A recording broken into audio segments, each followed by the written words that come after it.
Assalamualaikum warahmatullahi wabarakatuh. Selamat pagi anak-anak semua. Bagaimana kabarnya hari ini? Alhamdulillah. Baik, hari ini siapa yang tidak bisa hadir?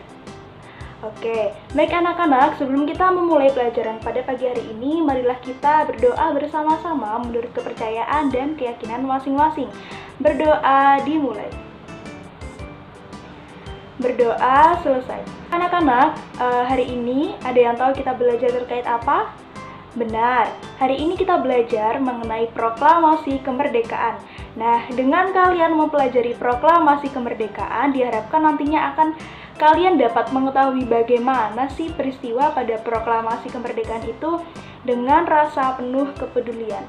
Kemudian nantinya kalian juga akan membuat peta pikiran atau mind map yang nantinya diharapkan kalian akan mampu mengidentifikasi peristiwa-peristiwa penting seputar proklamasi kemerdekaan. Lalu nantinya akan ada soal pada tes pengayaan yang kalian jawab, yang nantinya diharapkan kalian mampu menganalisis perjuangan bangsa Indonesia dalam mempertahankan kemerdekaannya. Baik anak-anak, sebelum kita menuju ke materi, marilah kita mengingat materi pada minggu lalu. Ada yang ingat minggu lalu kita mempelajari tentang apa? Benar, materi sebelumnya yakni tentang peristiwa kebangsaan pada masa penjajahan. Nah, pada saat itu, bangsa-bangsa Eropa membentuk pemerintahan kolonial dan bersikap tidak adil kepada rakyat Indonesia. Seperti itu. Baik anak-anak, sekarang Ibu tanya, ada yang tahu salah satu peristiwa dalam proklamasi kemerdekaan? Benar. Oke, marilah kita menuju ke materinya ya. Proklamasi kami, bangsa Indonesia, dengan ini menyatakan kemerdekaan Indonesia. Hal-hal yang mengenai pemindahan kekuasaan dan lain-lain diselenggarakan dengan cara saksama dan dalam tempo yang sesingkat-singkatnya. Jakarta, 17 Agustus 1945, atas nama bangsa Indonesia, Soekarno, Hatta. Baik anak-anak, sebelumnya kita akan mengetahui bersama bagaimana peristiwa pembacaan proklamasi kemerdekaan. Nah, pada saat itu, saat diyakini bahwa situasi memungkinkan untuk membacakan teks proklamasi, maka Soekarno, Hatta, dan anggota PPKI lainnya saat itu juga mengadakan rapat untuk menyiapkan teks proklamasi. Rapat tersebut diadakan di rumah Laksamana Maeda.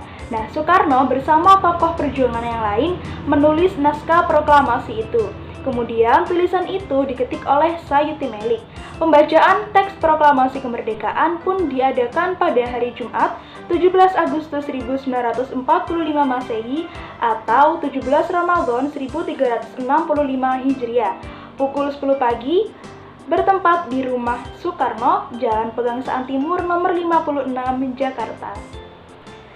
Baik anak-anak, selanjutnya kita akan mengetahui terkait peristiwa-peristiwa yang terjadi sebelum pembacaan teks proklamasi kemerdekaan. Yang pertama yakni Jepang menyerah kepada sekutu. Nah, yang pertama dalam sidang istimewa Teikoku Ginkai atau Parlemen Jepang yang ke-85 pada 7 September 1944 di Tokyo. Perdana Menteri Koiso mengumumkan bahwa daerah Hindia Timur atau Indonesia diperkenankan untuk merdeka di kemudian hari. Nah, yang kedua yaitu pembentukan Dokuritsu Jumbicho Sakai. Pada 1 Maret 1945, Letnan Jenderal Kumachiki Harada mengumumkan bahwa pembentukan Dokuritsu Jumbicho Sakai atau Badan Penyelidik Usaha-Usaha Panitia Kemerdekaan. Kemudian yang ketiga yakni pembentukan Dokuritsu Jumbi Lingkai. Nah, pada 7 Agustus 1945, Panglima Tentara Umum Selatan Jenderal Terauchi meresmikan pembentukan Dokuritsu Jumbi Lingkai atau Panitia Persiapan Kemerdekaan Indonesia atau yang kita kenal sebagai PPKI. Selanjutnya yaitu bom atom di kota Nagasaki dan Hiroshima. Pada tanggal 6 Agustus 1945, tepatnya jam 8:15 pagi hari, kota Hiroshima telah dijatuhi bom atom oleh tentara sekutu. Kemudian pada tanggal 9 Agustus 1945, bom atom yang kedua kembali dijatuhkan oleh Amerika Serikat di kota Nagasaki. Lalu yang kelima yakni berita Jepang akan memberikan kemerdekaan kepada Indonesia. Pada tanggal 12 Agustus 1945, Jepang melalui Marsekal Terauchi di Dalat, yakni Vietnam, memberikan informasi pada tokoh pergerakan yang diundang bahwa pemerintahan Jepang akan segera memberikan kemerdekaan kepada bangsa Indonesia. Lalu yang keenam yakni desakan Sultan Syahrir agar Insinyur Soekarno segera memproklamasikan kemerdekaan, sebab beliau mengatakan bahwa menganggap hasil pertemuan di Dalat sebagai tipu muslihat Jepang. Yang ketujuh yakni Jepang secara resmi menyerah di kapal sekutu yakni kapal USS Missouri, yang mana terjadi pada tanggal 14 Agustus 1945. Selanjutnya yang kedua yakni peristiwa Rengas Dengklok. Nah, setelah mendengar berita Jepang bertekuk lutut kepada sekutu, golongan muda mendesak golongan tua untuk secepatnya memproklamasikan kemerdekaan Indonesia. Namun, golongan tua seperti Soekarno dan Hatta tidak ingin terburu-buru. Mereka tetap menginginkan proklamasi dilaksanakan sesuai dengan mekanisme PPKI. Alasannya, kekuasaan Jepang di Indonesia belum diambil alih. Hal tersebut membuat mereka khawatir akan terjadinya pertumpahan darah pada saat proklamasi. Peristiwa yang terjadi sebelum pembacaan teks proklamasi kemerdekaan yang ketiga yakni perumusan teks proklamasi.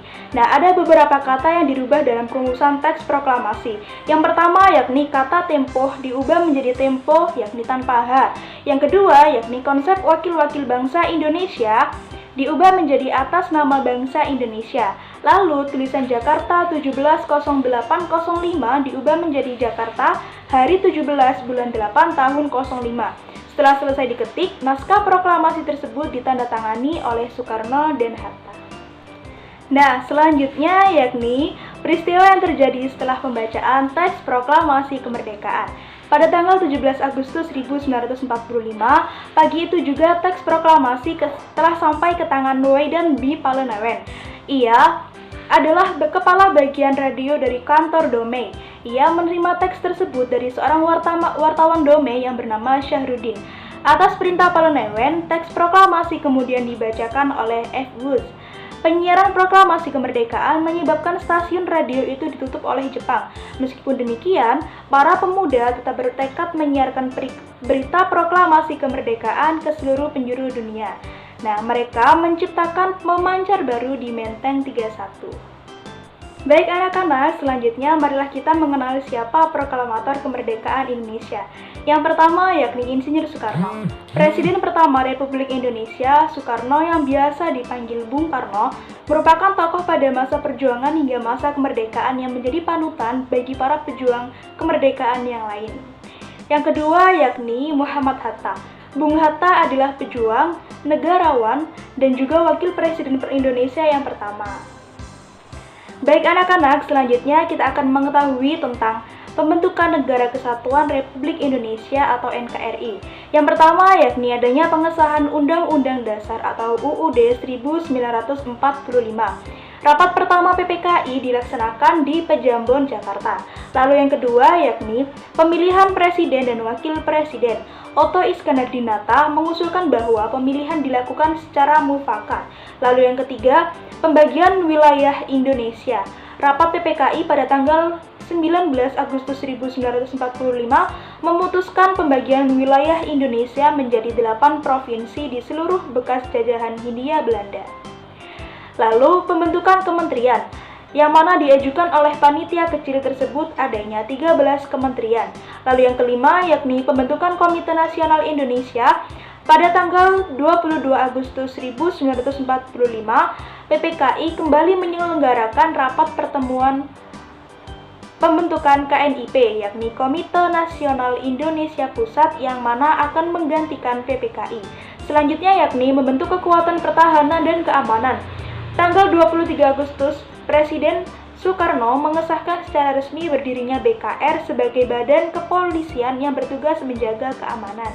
Baik anak-anak, selanjutnya kita akan mengetahui bersama bagaimana perjuangan mempertahankan kemerdekaan Indonesia. Yang pertama yakni adanya peristiwa Bandung Lautan Api. Pada tanggal 17 Oktober 1945, Belanda mendaratkan pasukannya di wilayah Bandung. Belanda kemudian mengeluarkan ultimatum pada tanggal 21 November. Yang kedua yakni adanya peputan Margarana. Pada tanggal 29 November 1946 di Margarana, Tabanan, Bali, terjadi peperangan besar dan hebat. Di sana, I Gusti Ngurah Rai mengorbankan perang puputan. Lalu yang ketiga yakni peristiwa wrestling. Peristiwa pembunuhan oleh pasukan Belanda terhadap ribuan rakyat sipil di Sulawesi Selatan. Itulah yang disebut dengan peristiwa wrestling. Lalu adanya serangan umum 1 Maret. Serangan secara besar-besaran pada tanggal 1 Maret berdasarkan instruksi Panglima Besar Sudirman. Lalu serangan umum Surakarta. Serangan umum Surakarta terjadi pada tanggal 7-10 Agustus 1949 adalah bukti bahwa Indonesia masih memiliki kekuatan. Nah, itu tadi materi yang telah Ibu sampaikan anak-anak. Selanjutnya silahkan kalian membuat peta pikiran atau peta konsep atau yang disebut dengan mind map secara berkelompok. Nah, satu kelompok terdiri dari 2 anak. Peta pikiran memuat tentang materi yang telah Ibu jelaskan tadi. Kemudian, silahkan kalian jawab soal pada tes pengayaan nomor 1-5 di buku tulis kalian. Selamat mengerjakan ya. Nah, anak-anak, setelah kalian mengerjakan semua tugas yang telah Ibu berikan, sekarang Ibu bertanya tentang materi yang tadi telah Ibu jelaskan. Nah, ada yang masih ingat pada tanggal berapa proklamasi kemerdekaan? Benar, pada tanggal 17 Agustus 1945 pada pukul berapa? Iya, pada pukul 10 pagi. Ada yang masih ingat bertempat di mana? Benar, bertempat di Rumah Soekarno, Jalan Pegangsaan Timur, nomor 56, Jakarta. Nah, anak-anak, setelah kita mengetahui bagaimana peristiwa pada proklamasi kemerdekaan, maka kita harus selalu mengenang jasa para pahlawan yang telah memperjuangkan kemerdekaan bangsa Indonesia. Kita mengenang mereka dengan rasa penuh cinta dan selalu mendoakan mereka atas segala perjuangan mereka dalam mempertahankan kemerdekaan Republik Indonesia. Baik anak-anak, sekian materi untuk hari ini. Apakah ada yang mau ditanyakan? Baik, semoga apa yang telah Ibu sampaikan bermanfaat dan dapat dipahami. Marilah kita tutup pembelajaran pada hari ini dengan berdoa bersama-sama. Berdoa dimulai. Berdoa selesai. Terima kasih anak-anak. Wassalamualaikum warahmatullahi wabarakatuh.